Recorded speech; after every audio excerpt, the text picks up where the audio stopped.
All right. We are at a new spot this year. What do you think?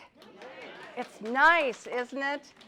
We have Carlos Waltman is here with us, and he has made special arrangements for us to be here at this location.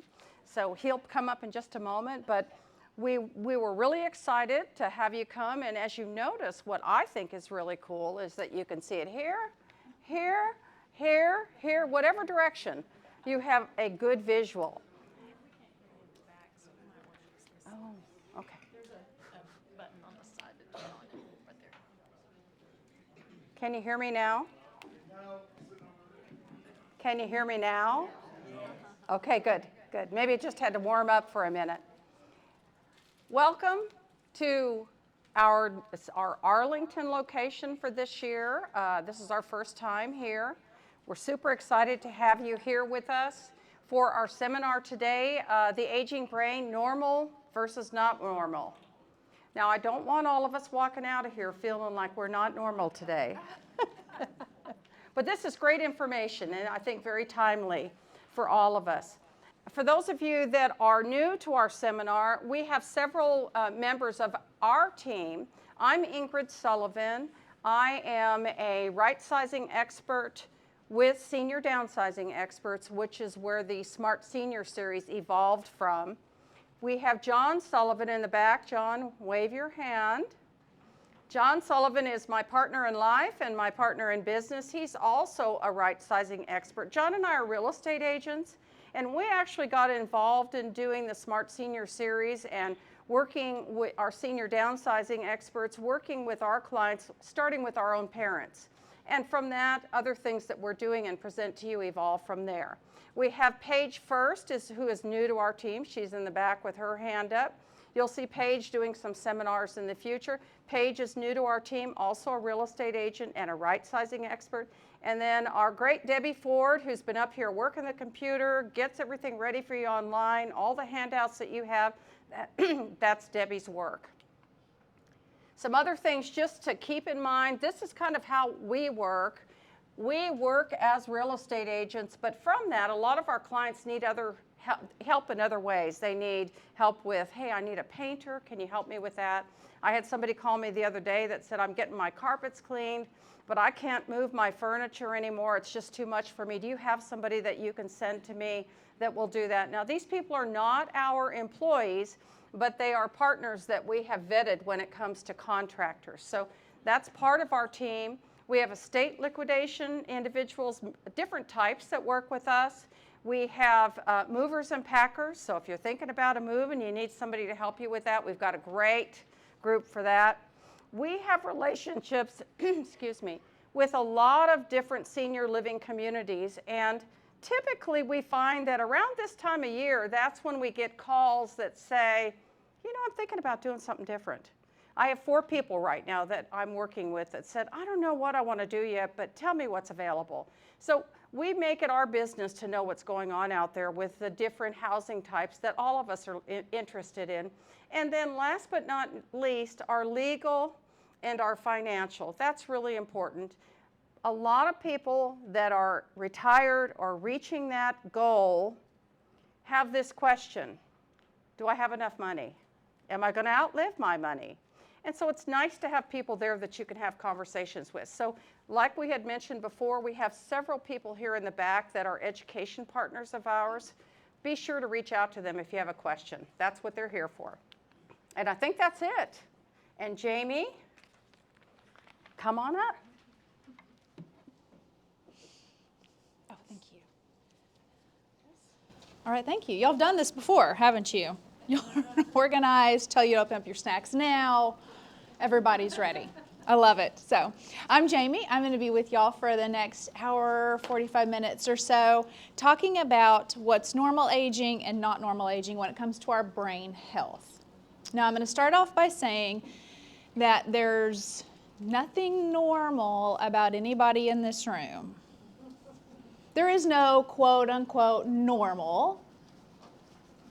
There's going to be some things that we want to be aware of as we get older, some red flags to look for, but as we are all getting older, there's not a baseline normal.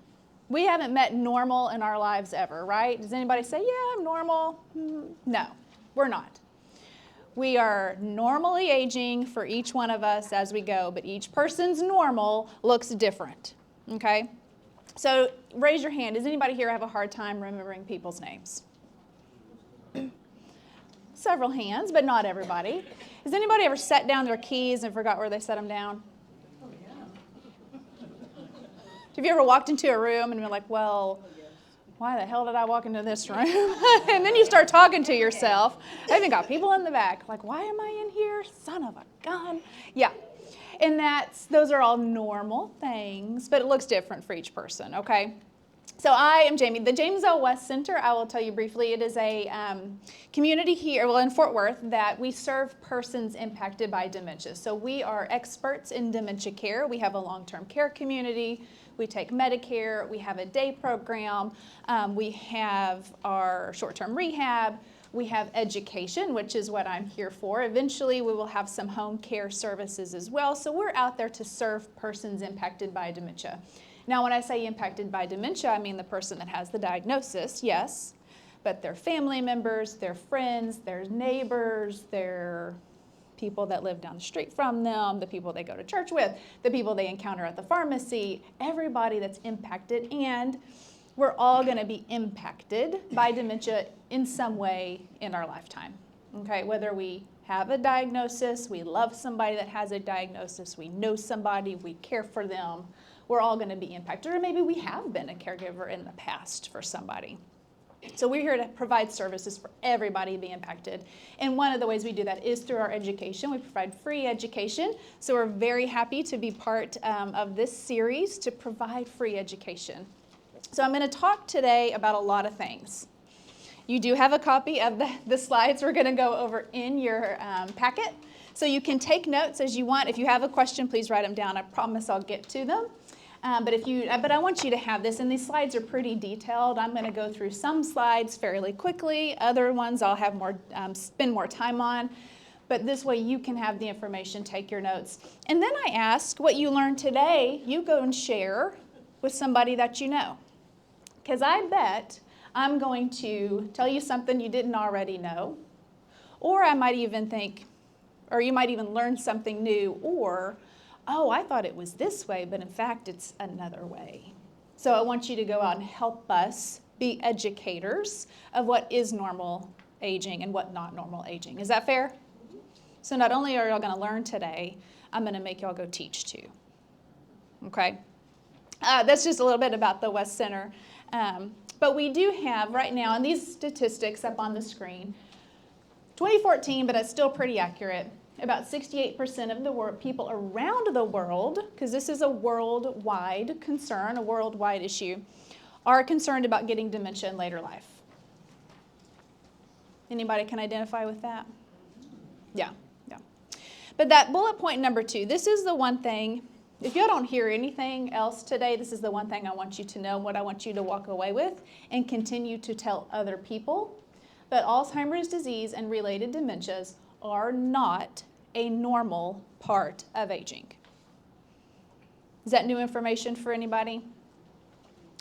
I've got some no's, yeah. But just because we get to a certain age does not mean we are going to get Alzheimer's disease or another type of dementia. So I want y'all to repeat that back.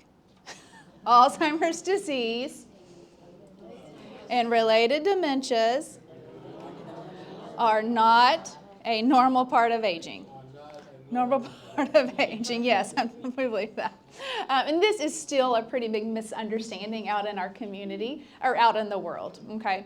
Now, there are things we want to look out for, but that's not a normal part of aging. And there are things that we can do that can delay the onset. If I am destined to get Alzheimer's disease or another type of dementia, there are lifestyle changes I can do to help reduce my risk, but also delay the onset if I'm going to get it. Because if I'm going to get it, do I want to get it when I'm 85 or when I'm 80? I'll choose 85, right? If I'm going to start showing the symptoms for it. And there are things that we'll briefly discuss on how we can reduce our risk for dementia, but just live well. I'm going to show this video real quick to talk about just the stats that are, they're 2024 stats, but still pretty accurate to 2025 too.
So some interesting facts, right?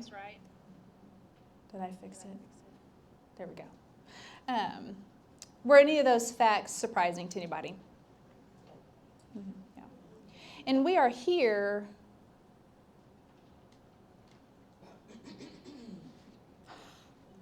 I figured it out.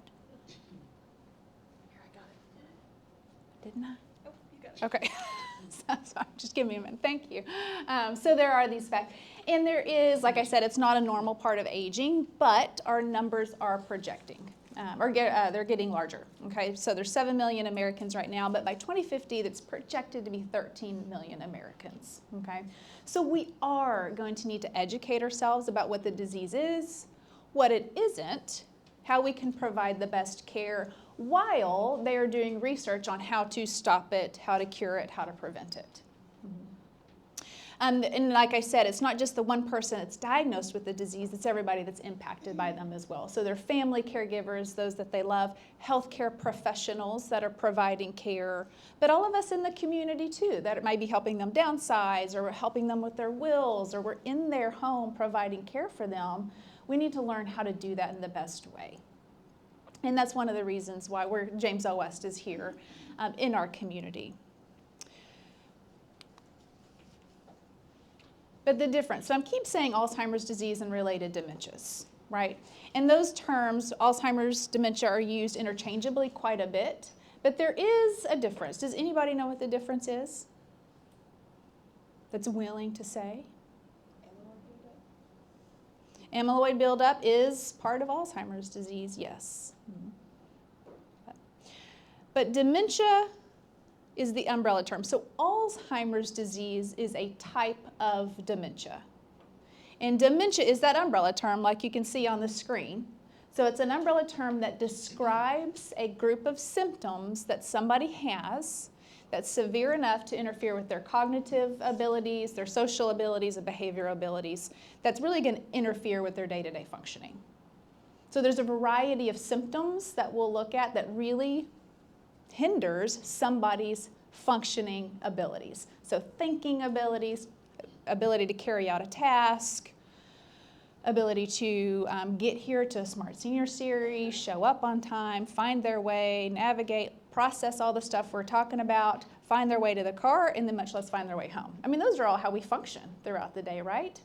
We don't really think about it, we just do it. But somebody's having some brain changes, that can be a lot harder for them, okay? And what's causing those brain changes can be a progressive dementia, like Alzheimer's disease. Alzheimer's disease is the most common type of dementia. So it's about 60 to 80% of persons diagnosed with dementia have Alzheimer's type dementia. So that's why those words are used interchangeably. Most people have Alzheimer's dementia.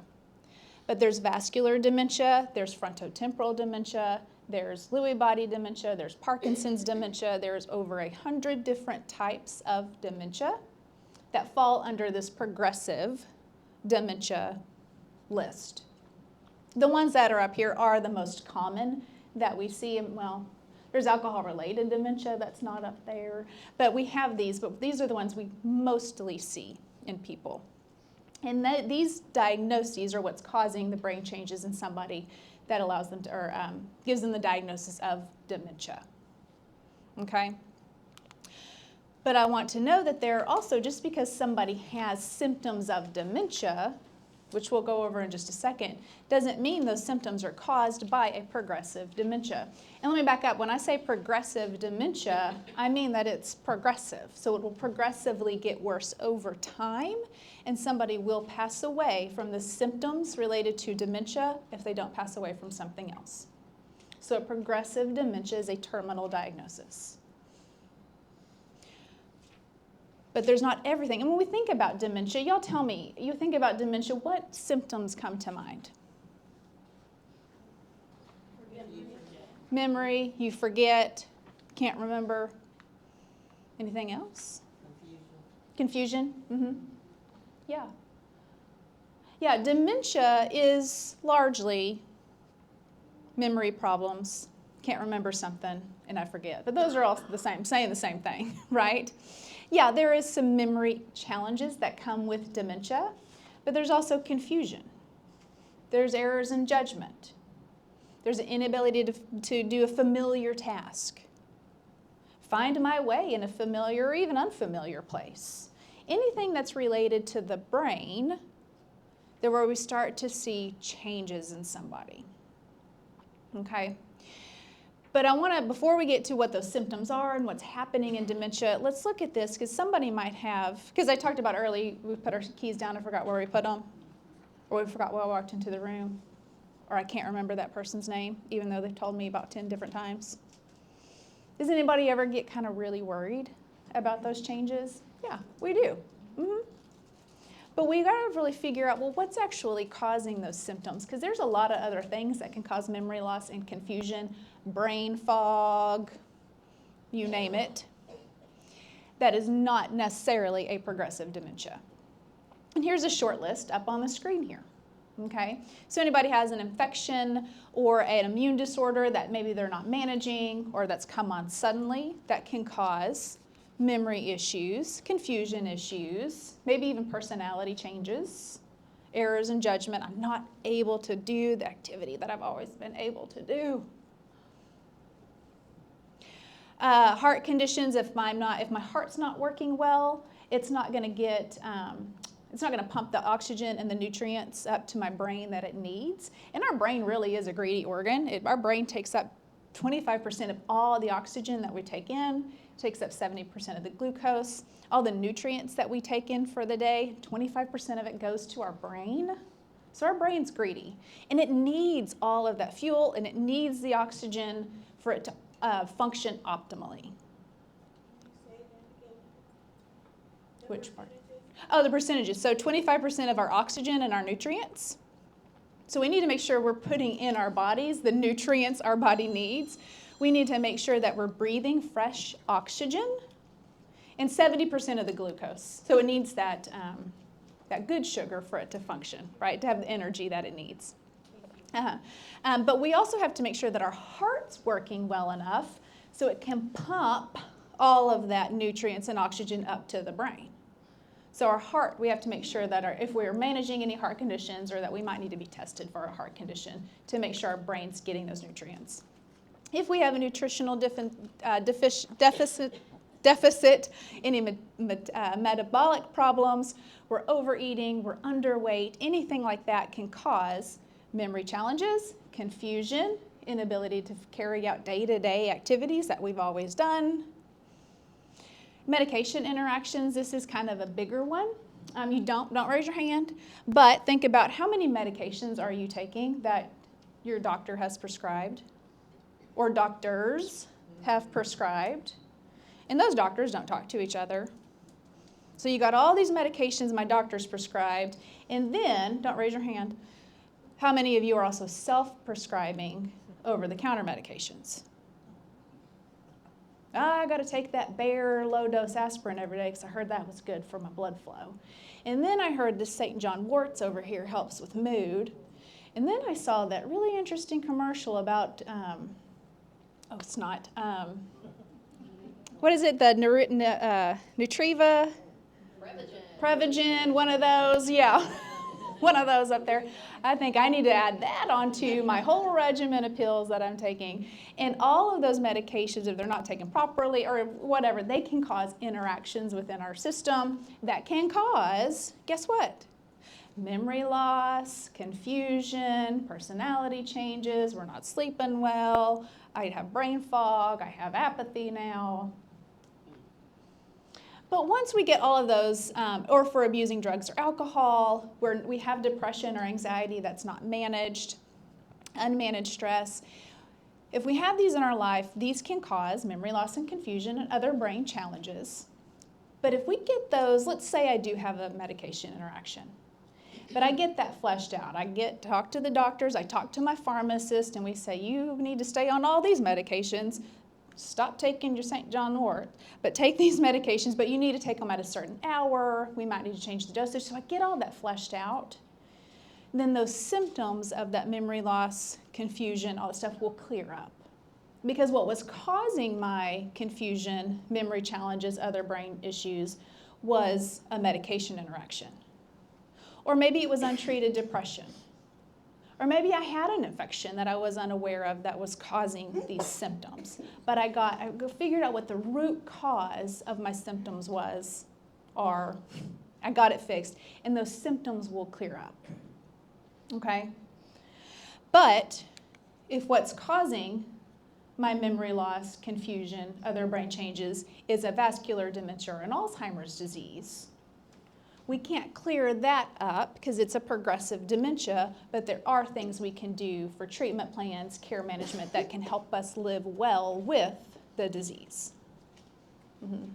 So I tell you all this and I kind of harp on it because we don't have to jump to conclusions when we do have worries about, well, I'm really worried about myself. Like I'm really bothered about the memory challenges that I have or this brain fog. I can't think clearly.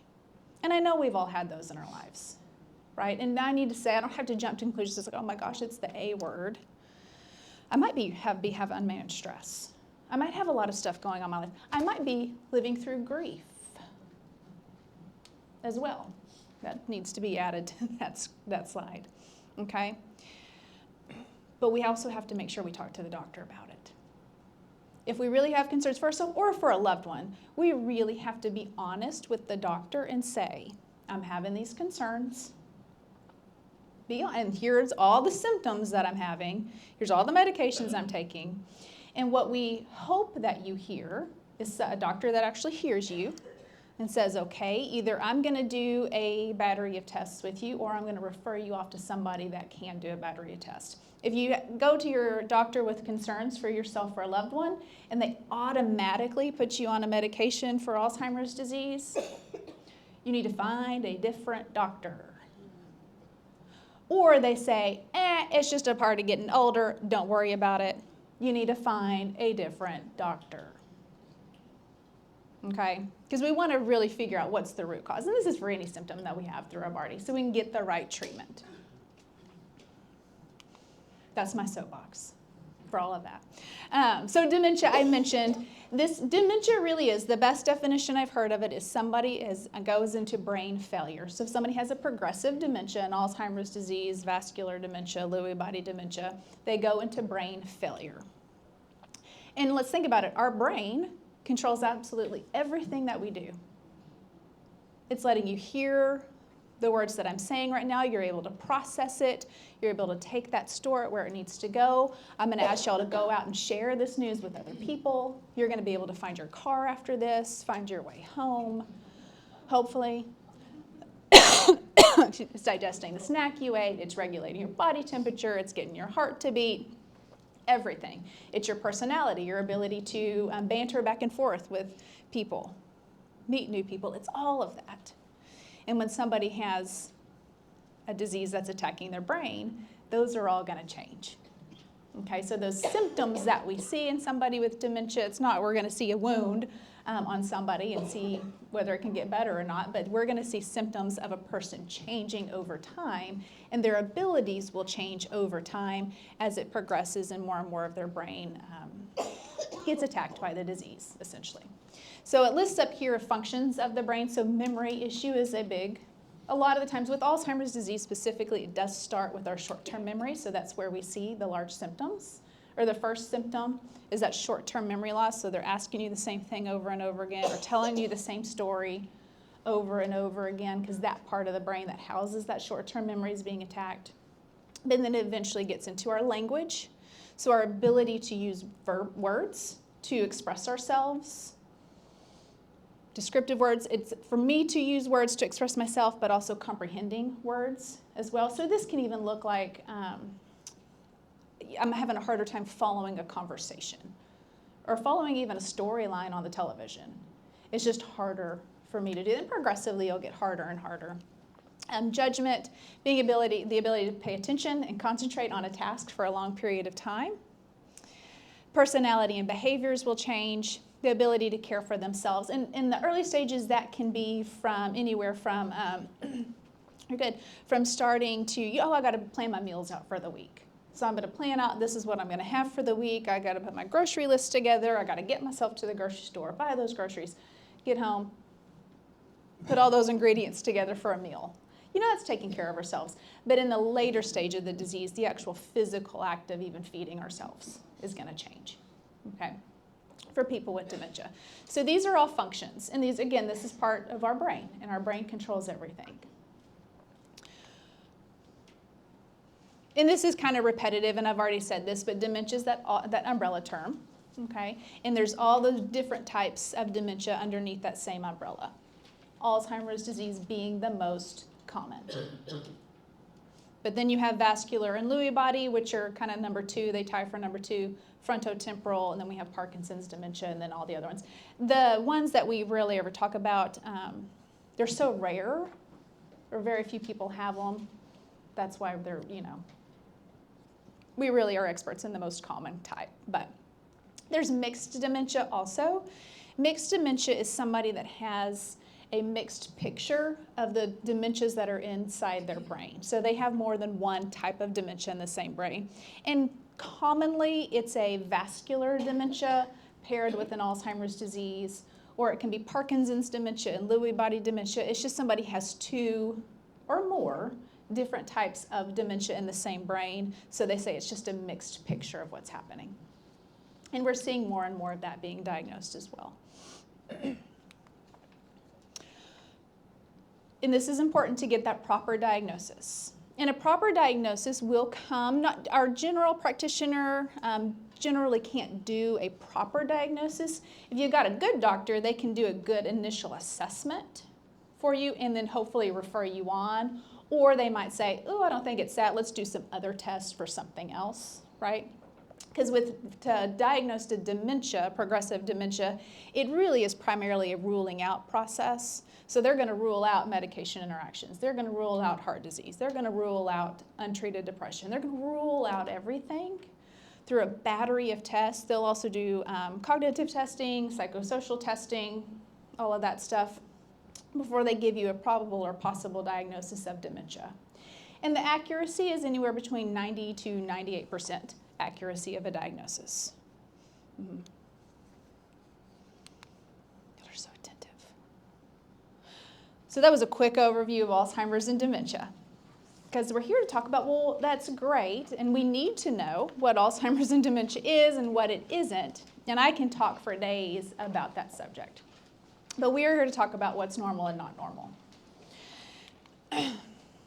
So up here, these are the signs, the most common warning signs that something's not quite right with somebody.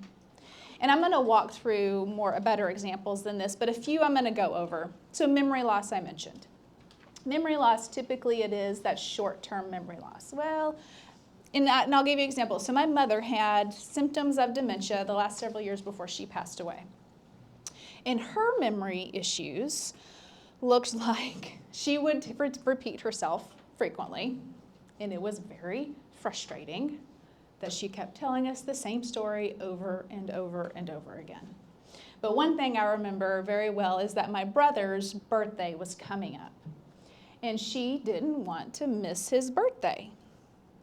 She wanted to do something special for it because my brother's the favorite child. Right? Yeah. So but as always, I would talk to her, well, what are we going to do for Eric's birthday? I don't care. No. Well, I think we're going to go to dinner, Mom, and, just do something pretty low-key. Okay. Next time, what are we going to do for Eric's birthday? Well, I thought we said we were going to go to dinner and then just do a low-key thing. Maybe go have cake at the house. Oh, okay. You think he'll like that? Yeah, I think he'll be fine with it next time. What are we going to do for Eric's birthday? Oh my gosh, Mom, we have had this conversation 12 times. She really could not remember that we had this conversation, right? And my mother, before she had symptoms, she was very much a worrywart, right? So that personality part of her just got exaggerated or exacerbated. So she was worried about missing Eric's birthday or it not being perfect or whatever, right? So that all just blew up in our faces. Mm-hmm. So that's one thing that she also left a burner on too and started a little tiny small fire that we got to pretty quickly. Okay, so those memory challenges there that we can see. Now that is abnormal, okay? Now her asking me a couple of times about Eric's birthday and then saying, I forgot, did we say we were going to dinner or are we just going to do cake at the house? Just kind of fleshing out the details, that's another thing, okay? Especially if you're kind of managing high anxiety already. That's something else, and that would be normal for her, but that was abnormal for her. Mm-hmm. Now let me say, I said normal for her, and I said this when I first started, there's no normal in this room. We all have our own baseline normal, and then we go from there. Okay? Right? So that was normal for her. Problems with language, poor judgment, misplacing things. I say you put your keys down, can't remember where you put them, or your purse or your wallet. Persons that are aging normally can really retrace our steps. Right? Oh, damn it, I don't remember where I put keys and I'm running late, son of a gun, or I left my phone, whatever it is, but I can retrace my steps most of the time to find where I left them. Somebody that's not aging normally has a much harder time doing that. Now let's say I keep misplacing my keys, but I can still retrace my steps. But I keep misplacing them over and over again. As we get older, we're going to misplace things more and more. And that's a normal part of aging. You don't have to like it, and it's frustrating, but it's a normal part of aging. Misplacing stuff or putting it down and not taking note of where I set it down. That's a normal thing, okay? And it also depends on who you are as a person. Now, difficulty performing familiar tasks. So these are tasks that I do all the time. A lot of times we do tasks, we don't think about it. I'm getting ready in the morning, I'm cooking breakfast, I got the laundry going, but I've also got breakfast going, and I got my grandkid in here that I got to get up here in a second. I got these familiar tasks that I do all the time. But if I ever notice that I'm having a hard time with that, or I'm misplacing stuff, like maybe I did leave the burner on for breakfast, or I forgot to put an ingredient in, like I cracked the eggs, but I didn't put any salt and pepper in it, or anything like that. Sometimes you can forget salt and pepper because that's something small, but I didn't put the toast on, or whatever. These things that I just can't do like I used to. Or you're noticing your loved one not doing like they used to. Now again, we don't want to jump to conclusions because it can be a lot of other things, but they're things to take note of. Mm-hmm. Especially if it's happening over and over and over again. If it's a one or two, one-off thing, that's life. But if it's a continuous theme, then we need to take note of it. Keeping track of things as well. So keeping track of a calendar. We all kind of keep track of our day, our weeks pretty well. But if we notice that we're not able to keep track of it and I'm missing appointments, then that might be something to take note of. Okay? These are all just warning signs. Warning signs means I need to see a doctor, or maybe I need to make some lifestyle changes because I've noticed these warning signs. And it's important to know the warning signs. I don't want to look at these things as ominous. We want to look at these things as helpful, quite honestly, because if I say, oh gosh, I have been noticing, my loved one's judgment has been really off, like the really poor judgment from their past, their normal, and they're having a hard time remembering stuff, I'm going to look at that as my friend or my helper to say, I've noticed these changes, I need to take action. Whether that's talking to my doctor, which should probably be your first step, or it might be, is there unmanaged stress? Is there grief? Did we just lose somebody important? Did we need to go talk to a counselor? Do we need to do some grief therapy? It might be some of those things to help us work through these changes. Make sense? You with me? But some things that happen, so we'll say as we get older, there are things that change with our brain. And these are normal things. Because as we know, as our bodies get older, there are changes that happen. Right? Our hair turns gray, skin gets wrinkles, we slow down a little bit. There's just things that change. We have more aches and pains, all of that stuff. But there's also things that change with the brain. And primarily what's happening with the brain is it just slows down a little bit too. It just processes things a little bit slower, or like recalling things just takes a little bit longer. It's not that we can't do it, it's just going to take a little bit longer. There is shrinkage in some areas of the brain. Primarily the area they notice is our hippocampus area of the brain. There's some shrinkage that just naturally comes with aging. Our hippocampus is responsible for our short-term memory. So that's where we might see, gosh, my memory is not like it used to be when I was 20, but it might just be because there's some normal shrinkage that's happening. But you're not losing memory. So there's a difference between losing a memory and having slower memories, or processing or recalling stuff slower. It just takes a longer time than fully losing a memory. Losing a memory is not normal. But slowing down, that's normal, okay? But some great things that also happen is our brains become extremely resourceful. As we go through life, we grow and strengthen neurons, and we can continue, even if we're 112 years old, to grow and strengthen neurons. We're always able to strengthen our brains, our neurons, and grow connections. It doesn't mean you hit a certain age, it stops. Now, we have to work at it. It takes work, it's just like we got to go to the gym. You got to work at it, but we can always grow and strengthen our neurons. Generally, when we're older, we're better at comprehension, we're better at reading people, we're better at reading the room, having interpersonal relationships, problem solving. And also, a lot of the times, our stress goes down a little bit, or the stress just kind of changes because we've had a lot more experiences in life. So what might have ruffled our feathers when we were 30, probably not so much when we're 70. Because it's like, well, we've been there, done that. And I'm not going to spend my energy on this because I already know what's going to happen, right? So our stress lessens a little bit if we let it, okay? And then we have this cognitive reserve. So our life, we have built up all this cognitive reserve. So it's like we have this huge pool, or I can see a lake out there, pool of cognitive reserve, or bucket, whatever you want to call it, of things that I can just pull from. And I liken it to if we get physically sick. Let's say, I've had the flu a couple of weeks ago. Well, my body's drained and all this stuff, but my body also has all this reserve to help me strengthen and get better. And I'm pulling from that reserve to strengthen and get better and get over the flu. It's the same with our brain. Let's say we are under high stress, so our brain may not be working as well, but it has this reserve that I can pull from to get it. But we've built up this reserve over the course of our lifetime.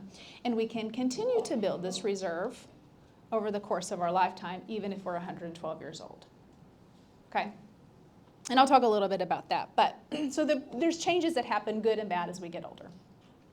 Now, with normal aging, what you'll see, and I'll just walk through these and give you examples of what's normal and not normal. But I said our memory becomes a little bit less efficient. It's slower.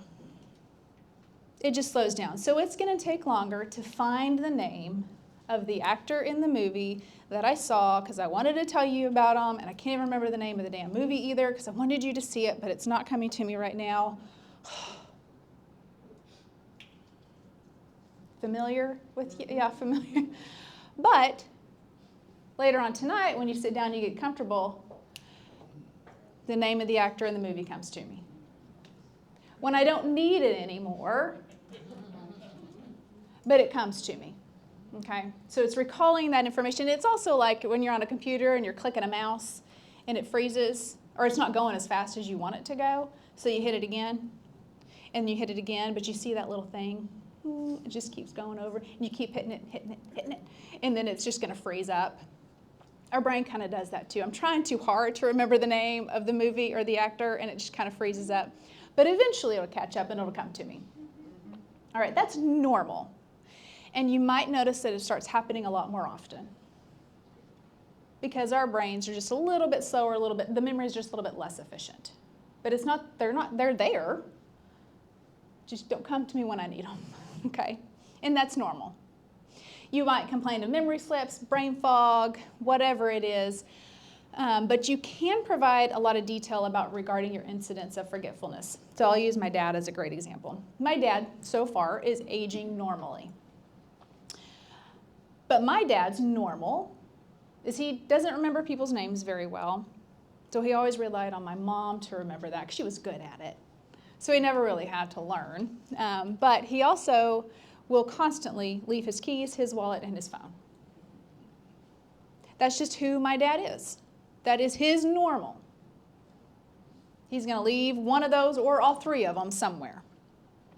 And I can tell you a million different stories, and my dad will call me up.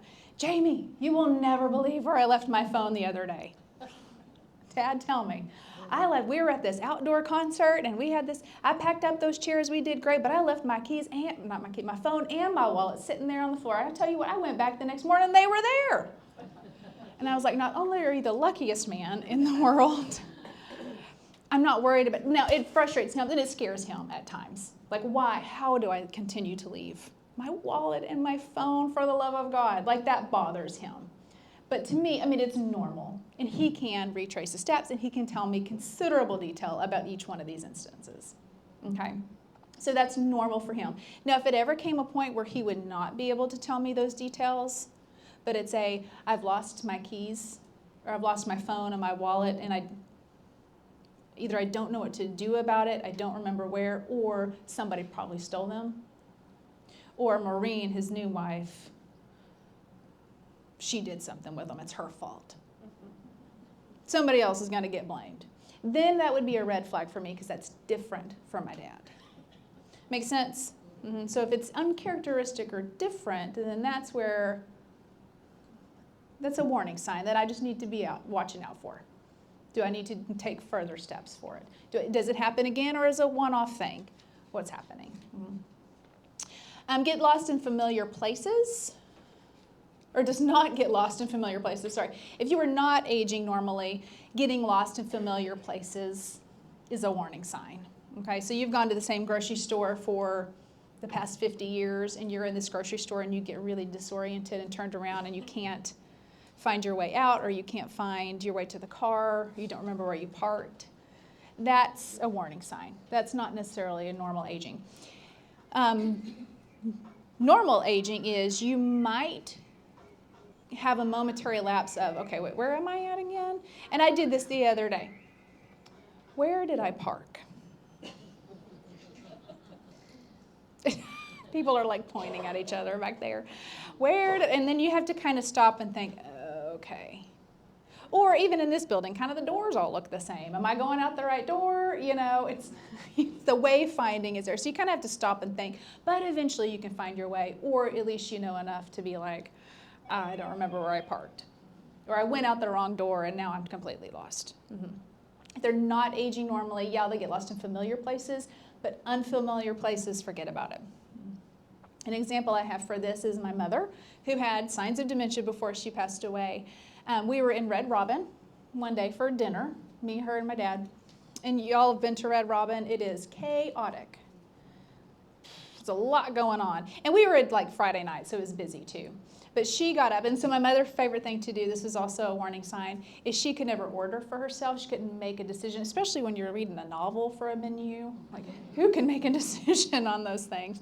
But she would always, if we went out, she would always just get what Dad was having. I'll just have what you're having, and I'll have your cheapest glass of white wine. And that's what she ordered every single time, because she couldn't make a choice or a decision. But that was her way of covering up. I'll just have what you're having and give me your cheapest glass of white wine. And that was a cover-up, right? If you hadn't known any better, then that's perfectly normal. But we knew better, right? But she got up to go to the restroom, and I could see her, the slight line to the restroom. I watched her. She came out of that restroom.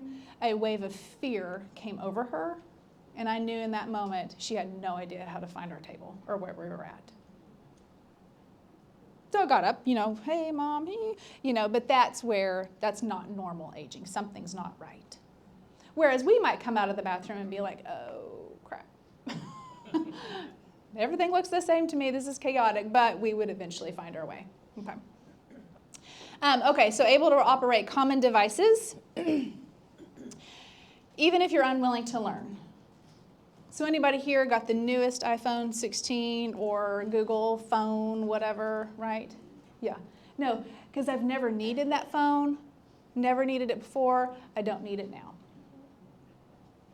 New smart TVs, new computers, all of these things.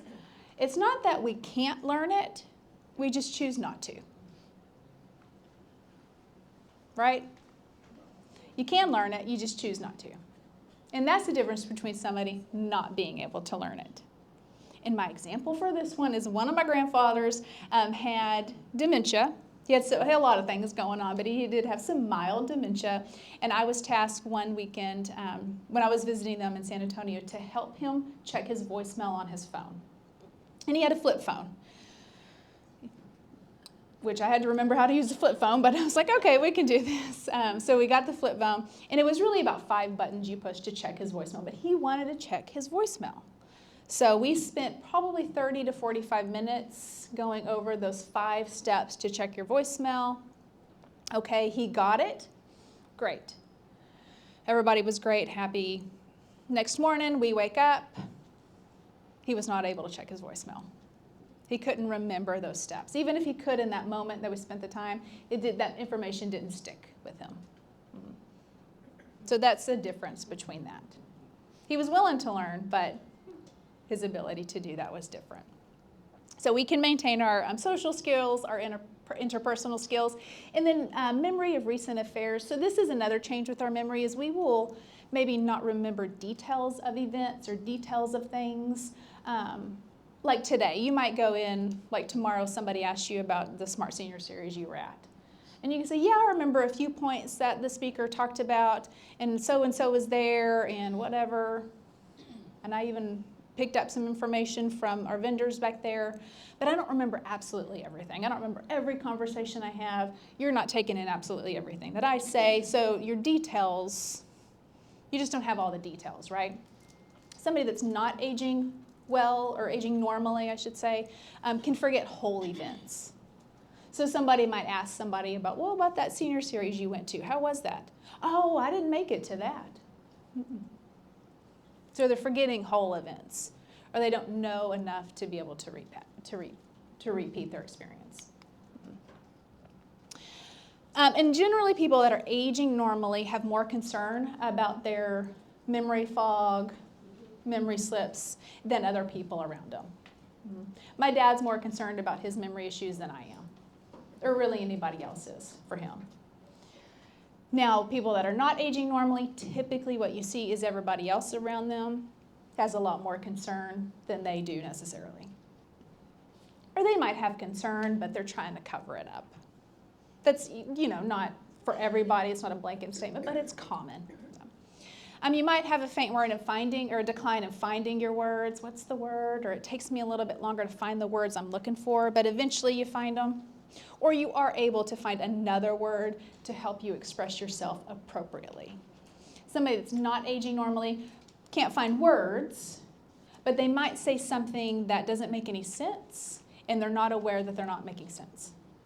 or that they said something out of turn. I was talking to a lady the other day, and she kept telling me how much it snowed at her house.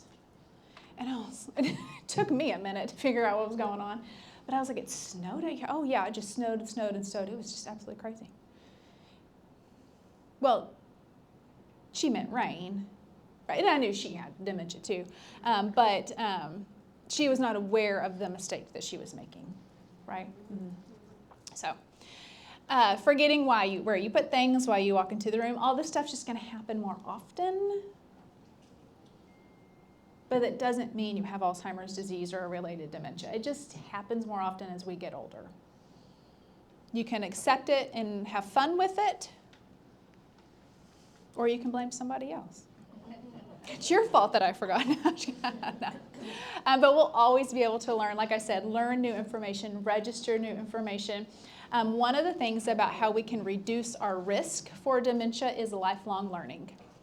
That's a big one. We've got to keep our brains active.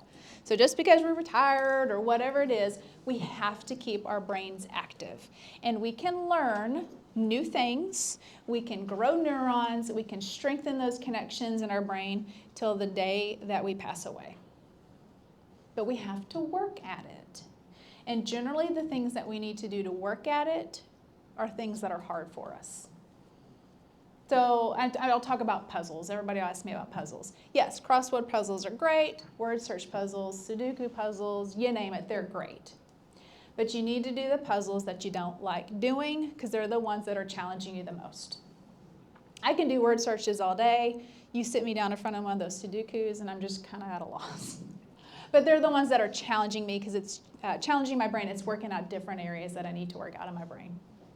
So anything that's challenging or anything that's new or novel. So they say learn a musical instrument, learn a new language, take a different route to the grocery store, go travel somewhere you've never been before, anything new or novel, that's the best for your brain. Persons with dementia, really, they can still learn stuff, but they're not going to retain it. You know, like the example with my grandfather. He might be able to learn and sit there and do the buttons with me to check his voicemail in the early stages, but he's not going to retain that and be able to learn it and take it with him. Multitasking is more difficult, and I'll tell you right now, those of you, who's a good multitasker? Oh, okay, I got a few hands. You're probably not as good as a multitasker than you think you are. That's the truth about multitasking. We're really not as good at it as we think we are. But particularly as we get older, we get worse and worse and worse at it. Now, I'm not saying you can't chew bubble gum and do your laundry and serve spaghetti sauce. Yes, you can probably do all those three things. But don't try and sit down and do your taxes, register for the Smart Senior Series, and help your grandson with the math. Those are just too much. Just dedicate time for one of those things because it does get harder as we get older. And our learning styles tend to change. So when we were younger, we can adapt to different times of learning and different learning styles a little bit better. But as we get older, really what this means is our best time of the day is the time we need to be doing those hard things. So we got morning people, we got evening people. You know, I feel really good first thing when I wake up for about 2 hours and the rest of the day's trash. Well, for those 2 hours, that's when you need to be doing the hard things because that's your best time of the day, and we're not as flexible as maybe we were in our 20s. I remember taking night classes when I was in college. That ain't happening now. I'm not taking a morning class either. I don't know what I'm doing, you know, because it's just too hard. I mean, I can do it, but it's just hard, right? So, and we'll always be able to make sense out of everything and all that stuff. This is abnormal aging, the next couple of slides. I've already went over those. I gave you the examples from that. But I want to talk to you a few more things about normal aging and not normal aging. This can be repetitive, but we hesitate a little bit more as we're normal aging. And this is hesitate to try something new. It's hesitating to say yes to something that's different. We also may hesitate physically on things, okay? You know, as we're, stepping up on a curb. Physically, we kind of slow down, but brain-wise, cognitively, we kind of slow down as well. And we really do relate new data to old data. And this is how we typically learn throughout our lifestyle, but we take anything that's new and we try to relate it to something we already know, so we can tie it back to it. And we do that a lot more as we get older. So, but the not normal aging, words won't even come, even if we have cues. So words, we might have a hard time finding that word, but somebody's trying to help us find it, and it'll come to us. Or we walk into the room, we forgot why we walked in there. I promise you this is what you do. You walk into the room.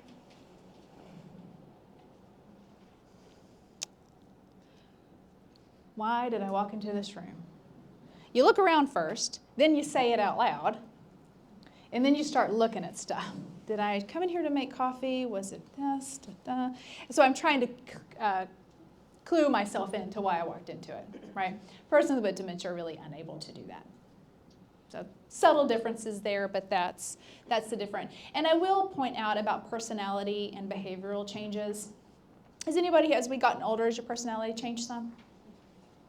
Yeah, personality, preferences about life, how we respond and react to people, stressors. It just changes as we get older, and hopefully we've matured and found better coping skills, right? Persons with dementia, what's a big myth is that a lot of people say people with dementia get mean. Well, that's not necessarily true. What happens is persons with dementia are having a hard time understanding their environment, and they get easily confused. And when we're easily confused and I don't understand my environment, and maybe people are expecting something of me that's too hard or too complex, I get a little bit scared. Or I get defensive because I don't want to look foolish, or I am scared. So that's going to change how I respond to people or how I react to them. So they're not getting mean because of the disease. 99% of the time, they're having a hard time, so it looks like they're giving us a hard time. But that's not accurate. I mean, they're having a hard time, and they're doing the best they can with the abilities they have in that moment. And they're trying to tell us, I'm having a hard time with what you're expecting of me. I don't know what's going on. I'm scared, I'm confused. And generally, they tell us through their actions. That's a whole nother 3-hour talk, but I just wanted to say that. But I will say again, all these signs that we've talked about, if you're still concerned, hopefully I've eased some worries for some of y'all, but if you are still concerned, remember that all these signs may not be dementia. There's a lot of things that also cause confusion and memory issues. Hearing loss can also be it can be a risk factor for dementia, so we want to make sure that we look at it. But, if I can't hear what's going on, then I'm more isolated. And when I'm isolated, it increases my chance for depression and anxiety, and then I just dive into myself, and then I'm not activating my brain like I should. And so it just can be a risk factor. So if we do have some hearing issues and we want to get those taken care of, it can just be that we're inattentive, have high stress. There may be an acute illness or infection that we don't have symptoms of quite yet that's causing this, or any other psychological issues or pain issues that we're managing. This is some of those statistics about the brain and just facts and how our brain is like I said, it's greedy. It's just a greedy organ. But I will say this, we use 100% of our brain. So there are still people out there, but we don't use all of our brain. We do use 100% of our brain. Not 100% of the time, but we do use 100% of our brain. So, and then there's risk factors. So our greatest risk factor for dementia and Alzheimer's disease is age. So the older we get, we're more at risk, but it does not mean just because we hit a certain age we're going to get dementia, because remember, Alzheimer's disease and dementia are not a normal part of aging, okay, but it does increase our risk. If it's in your family, so this gets complex, but if you have a family member, like a parent or a sibling that has it, it can increase your risk for developing dementia, but it is not deterministic. Now, there are certain dementias that are genetic. If those are in your family, you already know about it, and those are extremely rare. But there are types of dementia that have familial connections, but it's a risk increase, it's not deterministic, okay, if that makes sense. Mild cognitive impairment, that is somebody that might have abnormal memory loss as they get older, but there's not another brain issue there, so it's not a progressive dementia yet. They're just having some abnormal memory loss, but they can maintain where they're at. They can do some steps to help them, or it might progress into a dementia, or sometimes they can get better depending on what's causing that abnormal memory loss. If we have trauma to the brain, that increases our risk. And Down syndrome, persons that have Down syndrome, if they live long enough, they will start to develop the same plaques and tangles that we see in Alzheimer's disease. So they're doing some research around those individuals, yeah. Some other risk factors here, and I want you to take note on the risk factors that are up here. A lot of those risk factors we have control over. We don't have control over getting older or our family or our gender, but we do have control over a lot of those things. Now, if we have heart disease that runs in the family or something like that, we need to know that, and we need to make sure that we're staying on top of it. We're getting our annual checkups, right? If we do have diabetes already, we're managing that very well. But the rest of those, look at that. Obesity, we have control over our diet and food and other things that happen, right? Stress factors, poor nutrition, limited physical exercise. We have control over a lot of this stuff that can increase our risk. And there are, I think it's the last slide,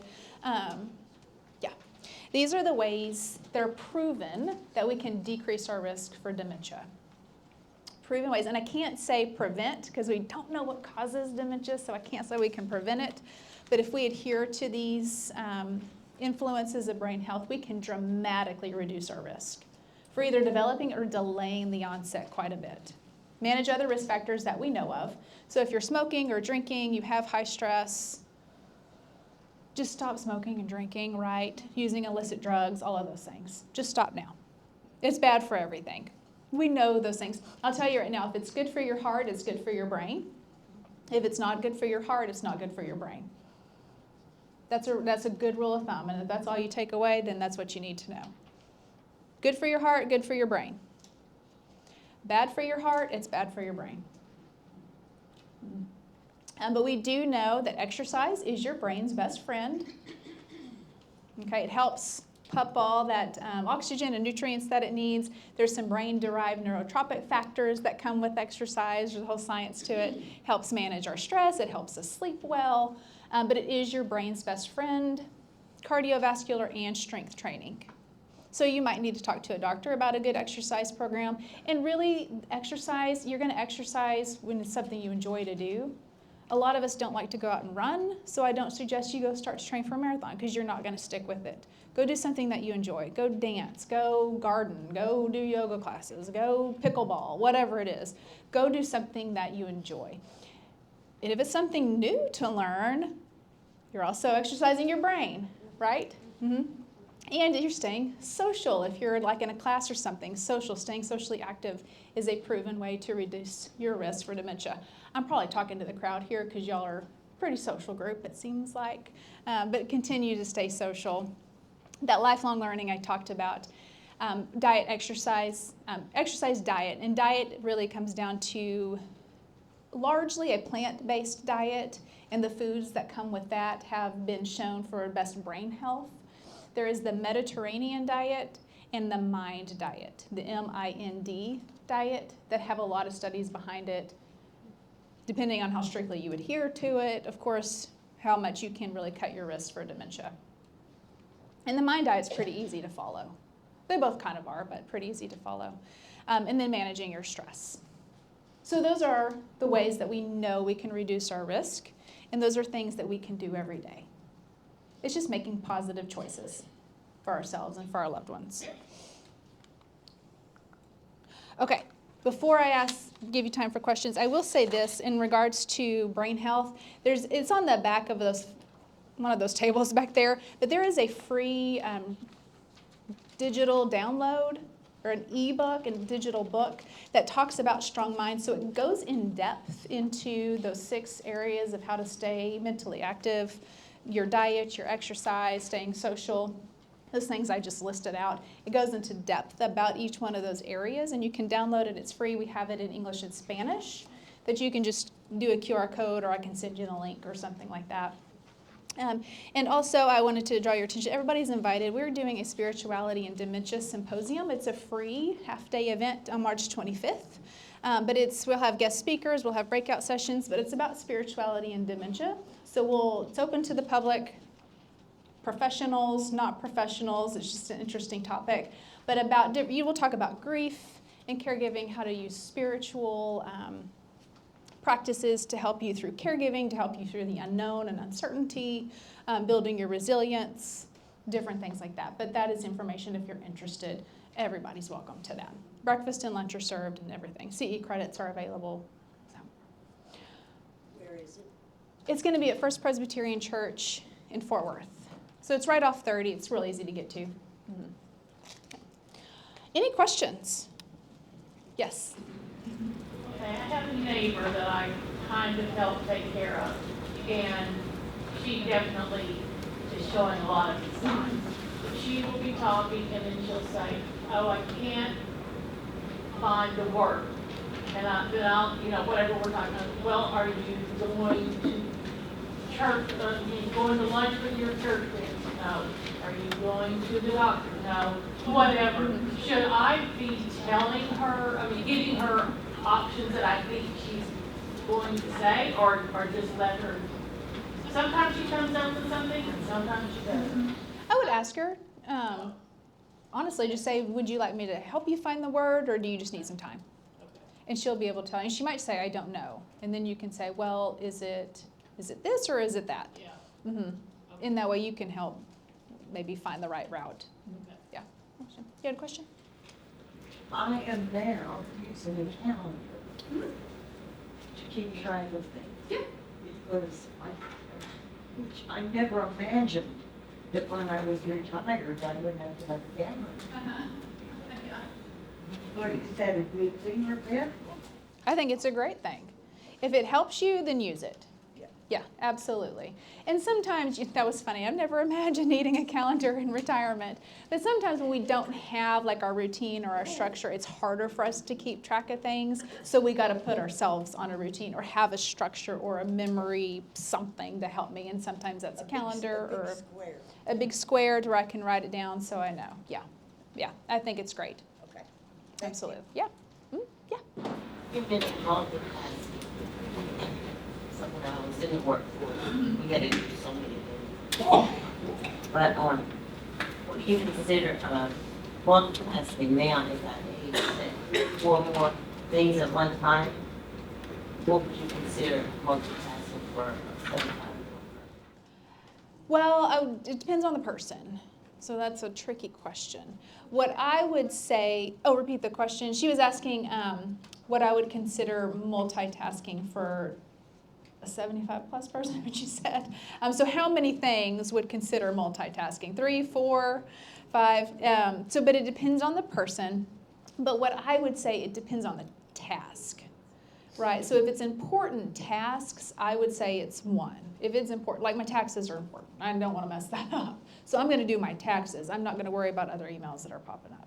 Or if it's a deadline, or if it's whatever, I'm going to do that. But if it's 2 or 3 things, and I would say 2 or 3 at the most for either one, but I don't want to mess them up. It's important to just do it one at a time. Yeah. Yeah.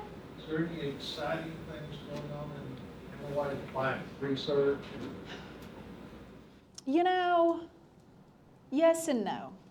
So the more we learn about it, the more complex it gets, right? So the more we know, but then the more we don't know because we learn something new. There is a new medication out, and I'm not entirely sure where it is, but the medication had shown to clear away the plaques. There's a lot of side effects that came along with it. And of course, I can't think of the name. Y'all probably would realize, heard it in the news if I could remember the name. a lot of side effects that came along with it, but it only worked for a short period of time. So there's still research being done on that. So that's the most exciting news that have come along with it. There is a new thing that I don't have a lot of information on, but Texas, the state of Texas, just it's up in the session right now for them to build a like $3 billion Alzheimer's and dementia research center. So it's in session that if they will put all that money and energy towards research, then that would be very exciting. So hopefully we'll know by January. Hopefully it's just kind of in the budget and it gets passed. Then they'll find out where the headquarters are going to be, and then they'll really start digging down into some research. So that would be exciting if that passes. What about the landslide and Prevagen and all the stuff you stayed on TV? Yeah. Is that good or bad? So those medicines, the Prevagen and the Narivas and all that stuff you see on TV, those are, to be blunt and not politically correct, those do not have any validity that they are helping you with your cognitive abilities. That is a marketing firm trying to make money. Now, I'm not saying what's in them isn't bad for you. I would bet my paycheck there's a lot of fillers in those things that aren't doing anything for you, and from my understanding, they're pretty costly. So I would just really talk to your doctor about the best. You're going to get more nutrients from the food you eat anyway, about what's the best diet to be on. Maybe you talk to a nutritionist, so I can get the foods through what I eat, because my body metabolizes them differently. And then if you need to be on a supplement, you talk to your doctor about those supplements. But there's really no validity, and there's no governing agency for any of those or other supplements as well. So you really want to, so if you're taking supplements or something, you really want to talk to the doctor or the pharmacist about the best one for those. So, yes, and now go ahead.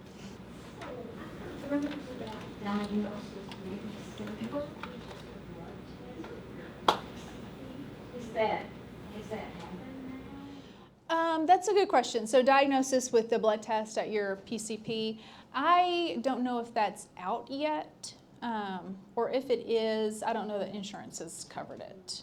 But they can, what the blood tests do, are they're looking for certain biomarkers in your blood that would then, it wouldn't be a full diagnosis, but it would be a quicker diagnosis and get you to the right referral diagnosis, right? Yeah. I think they're real excited that that's. Yeah, but I've been hearing about it for a couple of years now.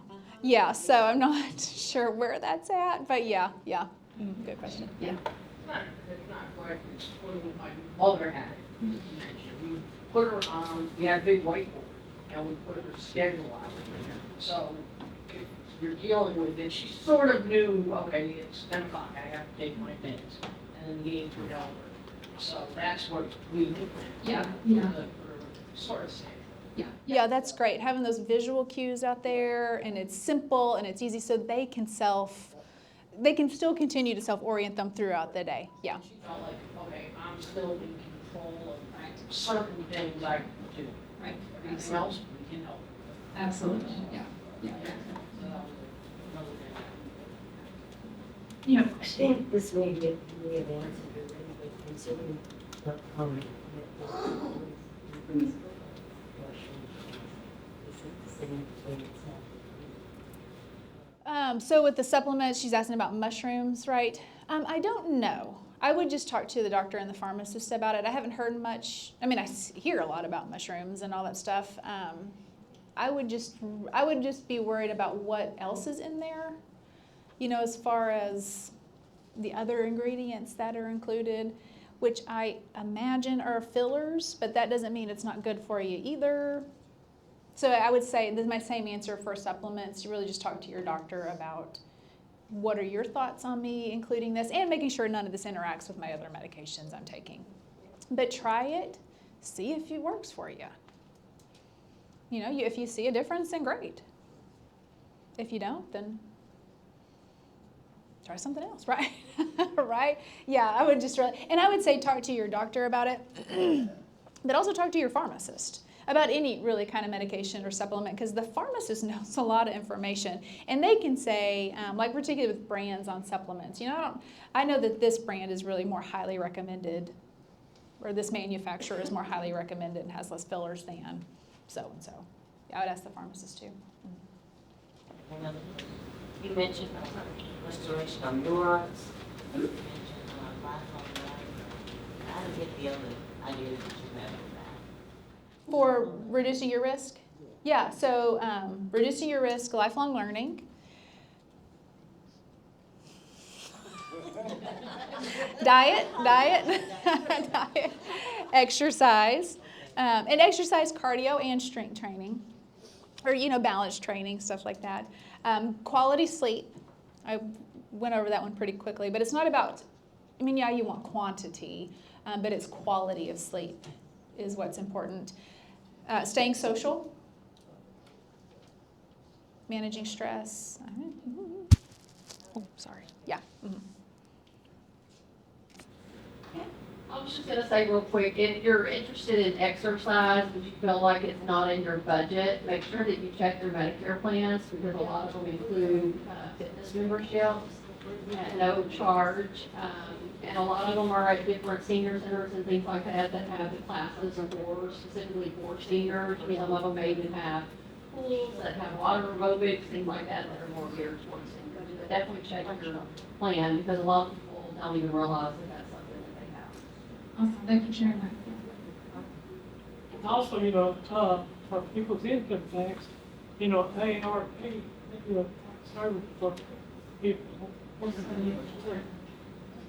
So AARP does a tax service, free tax service for people, in case you didn't know. Yeah. Huh, bummer. Membership for AARP, yeah, you gotta be a member, but yeah. The new educated, the new seniors that's going in, the price is for us older people is virtually non-existent. I mean, they're zero. You just sign up and keep going. You gotta show a water bill or something that you're a resident? Well, No, but you just keep going? Yeah, that's great, yeah. So take advantage of these resources. They're there for you. Take advantage of them. And not only, you're doing all the stuff, but you're staying socially active. You got access to all the stuff, exercise, you meet new people.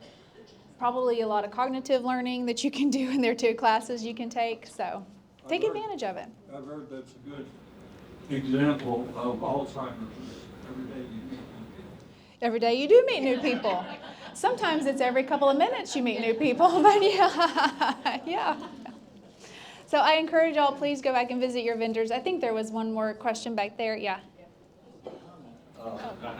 My wife died of Lewy body a year ago, and I spent about 3 or 4 months here trying to find places where I could go and dance. And I finally have found them, but I'll tell you, the YMCA does have a senior dance.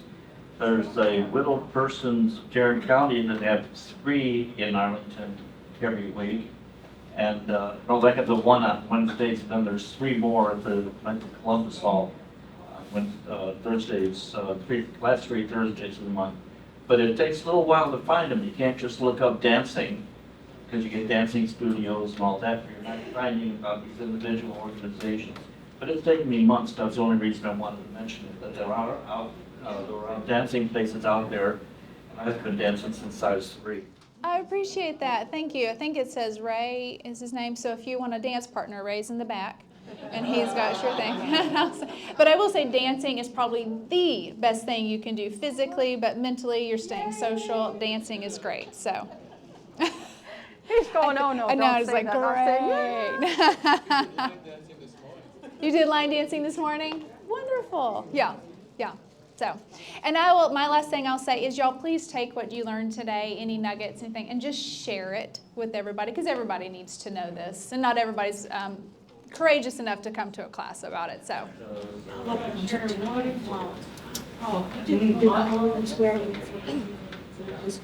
They have a lot of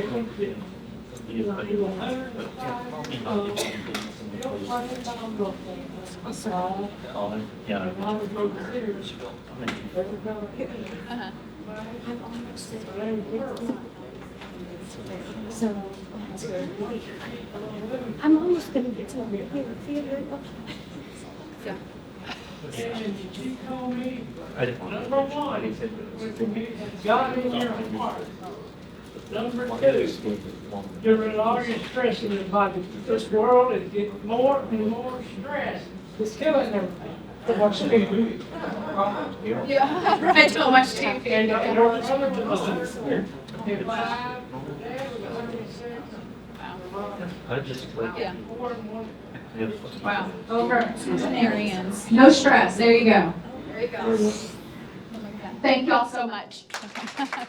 Thank you, Jamie. This was really great, great information, a lot for us to take home and digest, and thank you for presenting all that to us. I just thought I'd grab Susie real quick, because Susie Traylor is here with the Arlington Parks and Recreation, and we had a comment about the new active, and I thought while she was here, she could just kind of fill us in. Okay, how many of you know about the new Active Center in Arlington? Wow, how many are you gonna come see us? Yeah, okay, it's really exciting. It's something that we have waited for in this community, and it's around the corner. Anybody know the opening date? March 26th. You guys are very educated. If you want to play games, if you want to attend a fitness class, if you want to play billiards with your friend, ping pong, pickleball, line dance, disco dance, everything is there. Aquatics, there's pools, there's outside patios if you just want to hang and rock and chair. There's tons and tons of activities that are going to be in that building, and we're very excited that it's just going to open on March the 26th. The date is still set in stone. You may not have heard much about it because we are still waiting to take over the building from the contractor, as you might imagine. 74,000 square feet of the building. It is huge, it is massive, and it's going to be full of activities. There's lots of education sessions, just like this one, which was so informative, that we'll have there. And we're looking forward to everybody coming. If you have Silver Sneakers, Silver and Fit, Renew Active with your insurance, the supplemental insurance, your membership is free. Okay?